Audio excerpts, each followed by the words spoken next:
Also, big news tonight coming into us from Broward County. The pastor of Calvary Chapel in Fort Lauderdale, Bob Coy, surprised the massive congregation and tendered his resignation today. The Sun-Sentinel newspaper of Fort Lauderdale is reporting that the church held a special afternoon meeting where the pastor's letter of resignation was read.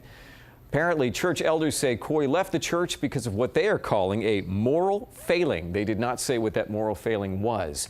Coy and his wife Diane founded the massive church nearly 30 years ago. Other news tonight, the Reverend Gaston Smith, a prominent Miami pastor who was convicted of stealing public grant money back in 2010, wants to erase all record of his arrest and conviction. Tomorrow, a lawyer for the former Friendship Missionary Baptist Church preacher will go before a judge who will decide if the pastor's record will be expunged and sealed. Prosecutors are against it. Now we're heading up to that story in Coconut Creek we were telling you about at the top of the newscast. It involves a car that was pulled out of a canal yesterday, which may end a nearly decades-long search for a missing man. CBS 4's Peter Dench reports. The family and friends of a Broward woman best known in her neighborhood for a positive outlook on life despite being confined to a motorized wheelchair gathered to remember her today in Hollywood. Diana Rosa Gonzalez was in that wheelchair crossing a busy street last week when she lost her life in a terrible accident. Her family says they hope the legacy of her will overcome any obstacles that others have in their lives and help inspire them to do great things. Very tragic, but I hope her spirit continues and people look up to her. Her family has asked anyone who would like to make a donation in her honor to make that donation to the Joe DiMaggio Children's Hospital in Hollywood.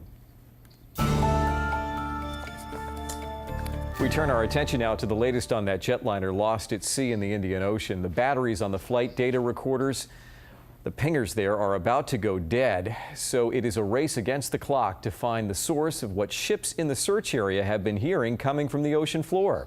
CBS reporter Wendy Gillette has the story.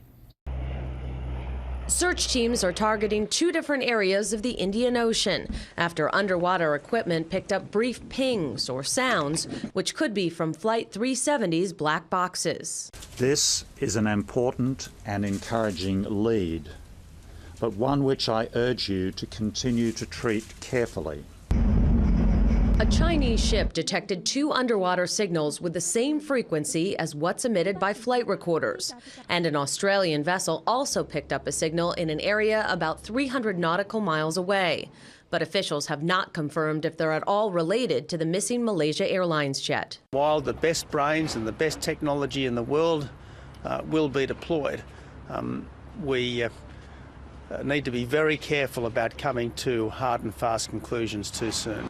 The black box's battery-powered pingers are close to dying out. They hold important clues about where the plane traveled and cockpit conversations. Unfortunately, there are lots of things that could give you false alarms, and I'm hoping that we are not dealing with one of those. More than a dozen relatives of the plane's passengers attended a Buddhist service in Malaysia Sunday, praying for answers that will solve the mystery of Flight 370. Wendy Gillette, CBS 4 News. The president heads to Fort Hood, Texas this week for a memorial service for the victims of last week's shooting. White House aide Dan Pfeiffer told CBS's Face the Nation the president and First Lady will be there Wednesday to honor the 3 people who were killed and the 16 wounded. The president was at Fort Hood under similar circumstances nearly 5 years ago when 13 people were killed at the base back in 2009. Most people know it's important to get freckles and moles checked out by their doctor, but a small spot under your fingernail could be just as dangerous. Coming up, hear all about a warning on a potentially deadly nail cancer. Plus, Mazda is recalling tens of thousands of vehicles. Coming up, that problem that's forcing drivers out of their cars that could creep you out. Welcome back to the Sunday Night News. I'm Brian Andrews. Mayim Bialik of the hit CBS show Big Bang Theory will be here in our area tomorrow as part of FIU's lecture series. The actress, who is also a neuroscientist, will be talking about her time on the television program and her research into the workings of our brains.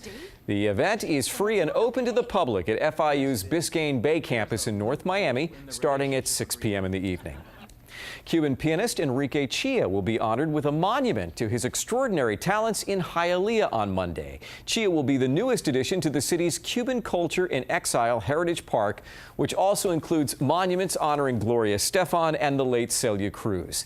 The unveiling is set for 11 o'clock in the morning at the park, which is located on Hialeah Drive and East 9th Avenue. Now let's go ahead and send it out to Sin City, where country music's biggest stars were honored at the ACM Awards.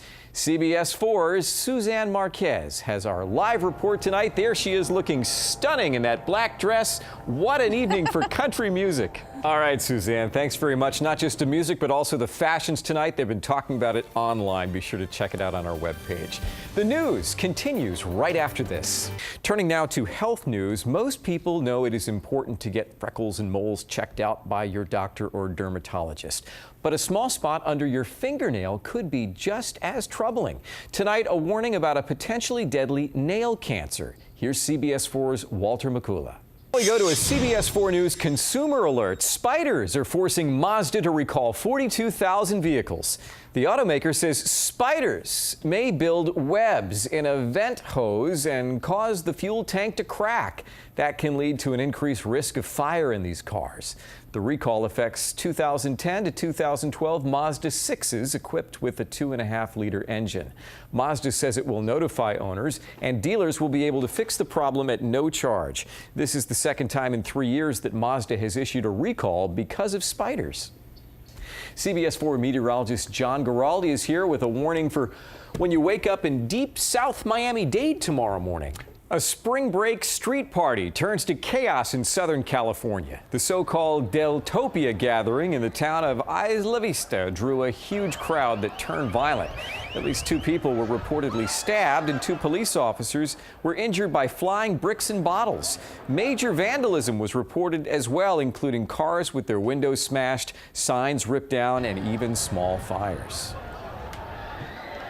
That'll do it for the late news here on CBS 4 this Sunday night. On your way to work tomorrow morning, listen to our radio partners at 610 WIOD. Jimmy Cefalo and the team from South Florida's First News will be on the air bright and early in the morning.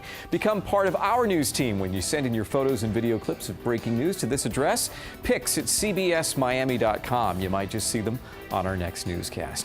Don't forget the NCAA championship game tomorrow night on CBS starting at 8 o'clock. I'm Brian Andrews, at Brian Andrews on Twitter. And for all of us on the weekend news team here at Channel 4, we wish you a fabulous night.